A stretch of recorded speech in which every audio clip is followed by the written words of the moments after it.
welcome to Lilybugs Library, or welcome back. My name's Linda, and today we're going to do Tag Tuesday, and it's one I got from Sue Jackson. She tagged me in it, and it was Beauty in Books.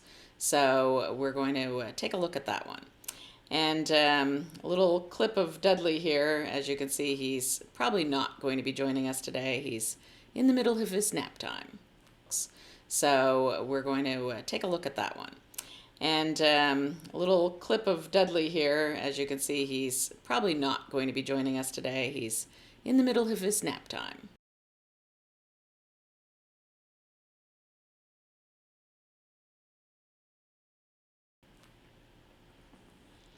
Okay, so the first question, the first prompt is beauty in concept.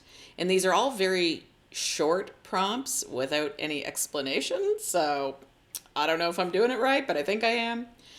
So beauty in concept, the one I thought of was the reading list. And the concept of the book is that this man has lost his wife and she always really liked to read, and he feels like that's a way to be close to her again. So he goes to his library looking for some recommendations, and the girl that's there kind of, I don't know, she's kind of rude to him and things, and so he comes back again later, and she's found this list that is in this that was left in a library book, and so she decides to start recommending the books from this list. And so he starts to read them, and she starts to read them, and they start to kind of connect with this reading list. And it's got a little language in it, but otherwise, I thought it was really good, and I really enjoyed when I read it, and I just think that's a great concept for a book. I don't know, it'd be fun to find something in a library book, I think. Usually when I use my library, it's digitally now. Just because I'm not that close to a library, so it's kind of easier for me. But I do like the idea of it. So the next one was beauty in opening lines. That was a tough one because I don't personally always remember the opening lines of a book.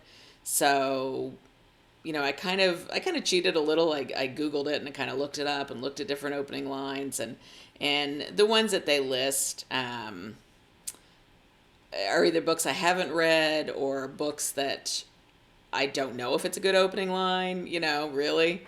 But anyway, the one that came to mind that, I thought was a good opening line was Harry Potter and the Sorcerer's Stone. And it was Mr. and Mrs. Dursley of number 4 Privet Drive. We're proud to say that they were perfectly normal. Thank you very much. And that just kind of, I remember it kind of pulling me in at the time because just the way that it's worded, they're not perfectly normal, and what is going on, so I don't know. It was always one I liked. So the next one was beauty in character, and that one, I went for the music of bees. There was 3 characters in it. There was Alice, Harry, and Jake, and I thought they were all really well-written characters, very well-rounded.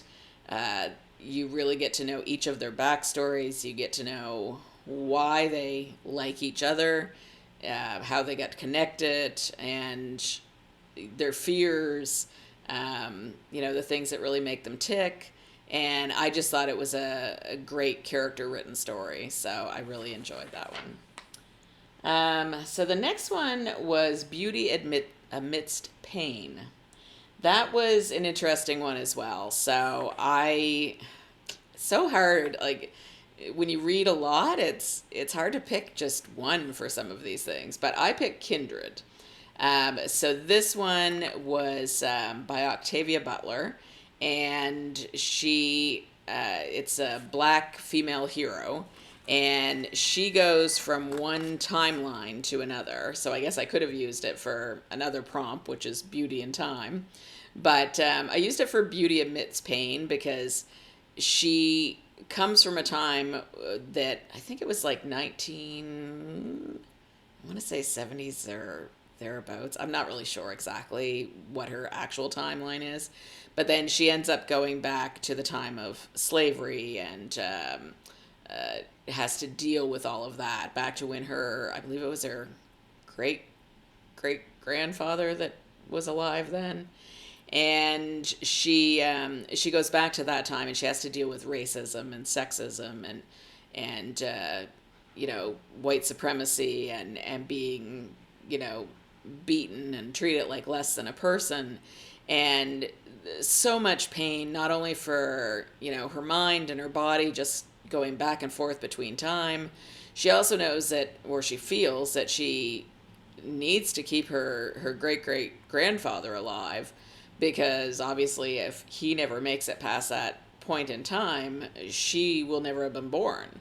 And so it's a lot for her to deal with. And to make it worse, like when she does come back to her own time, it takes quite some time before she realizes how she gets back there, or what triggers it. So excellent book. It was written really well, and I did feel like the pain of that character.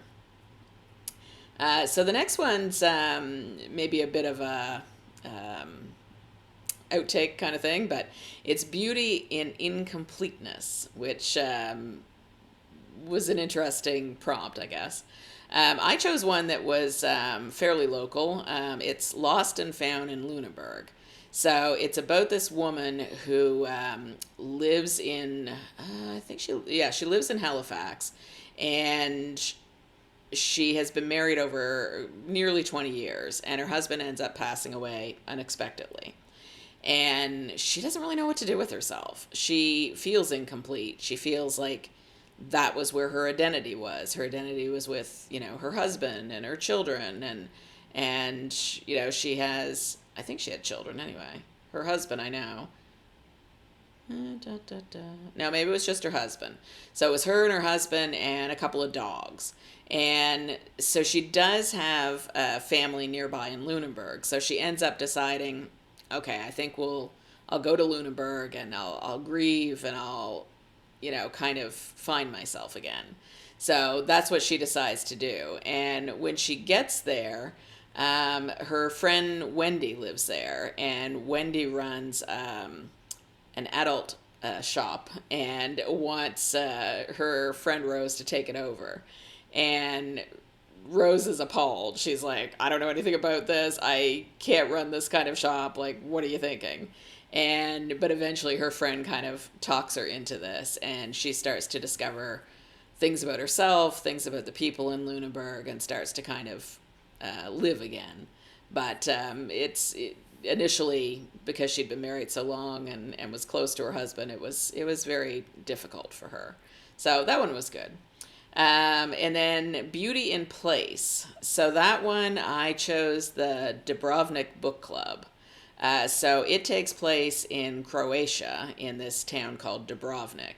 And just the description of the town, and you can picture the streets, and you can picture the smells, like the types of food that they're eating, and just the way that the houses are laid out, and the kind of windingness of the streets. And it was really well done when it came to that. And so that was the one I thought of when they mentioned Beauty in Place. So the next one was Beauty in Time, which I'd already mentioned. And for that one, I actually chose the book Faded. So this one was about Fiona, who helps to run her family's Swiss watch shop. Say that 10 times fast. And she's never really been in love. She's kind of guarding against that, because she knows that, like, this family owned shop it's worth a lot of money. It'd be like if you were, I don't know, the family of Rolex. And so she doesn't feel she has time for all of that. But she ends up getting this watch, and so when it's supposed to be a family heirloom, and it's supposed to let you dream your greatest desire. And so it gets so as she starts to dream, she starts to travel through time and place, and she leads a whole different life. And it is so well done, and such a good romance, and I really enjoyed that one. So that one I thought was a great for Beauty in Time. And I think that's the, oh no, not quite the last one. There's Beauty in I'm sure I'm going to say that wrong. Beauty in Catharsis. Catharsis? Catharsis. Okay, saying it 20 times doesn't make me say it any better. Okay, you know what I mean. Anyway. Something that heals you, okay? So with this one, I chose When the World Fell Silent by Donna Alwert-Jones. And this one I thought was good for that because it was about the Halifax explosion and some people that were part of that. So it is fictional though. So the Halifax explosion wasn't fictional, but these women were. And so it's about, one was a nurse who is having to take care of these people that are coming into the hospital, and they're covered in glass and they're missing limbs, and just, like it was a horrible disaster. And as well as like worrying about what happened to her family. And so then the other one that they talk about was this woman who shows up there hurt, but she doesn't have her child. And she had been out walking her child, so she doesn't know like what happened to them. So it's, and the reason I say it's catharsis is because they work through their pain through looking for the child, through helping people that are in the hospital, through just coming to terms with this incredible tragedy and working their way through it. Funny how that is in life and in books. If you don't work your way through it, you don't solve anything by just, kind of ignoring it or not thinking about it. That doesn't seem to work. So it's a really good book for that, and so well done. So it's besides being one of my favorites, I do think it's a good book for the prom. So those were the books that I chose. The last part, of course, is to tag people. I have no idea who I'm going to tag yet, but I'll come up with some people and add them to the list, and if they feel like doing it, that would be great. So otherwise, it is a cloudy day here. Did go out for a walk with wonderful husband, but it's still chilly. I really want it to be nicer than what it is, so eventually. And I bought some watercolors a while back and thought I would try my hand at watercolors. But I don't know anything about them. So anyway, all of the, fun little videos I watched all had to do with you're supposed to swatch them. So that's what I spent, part of my morning doing, was creating these little watercolor swatches. I don't know what I'm supposed to do now, but I guess I'll have to watch another video to find out. So Dudley is still sound asleep, and I'm going to go start supper. So I hope everybody has a great day. Bye-bye.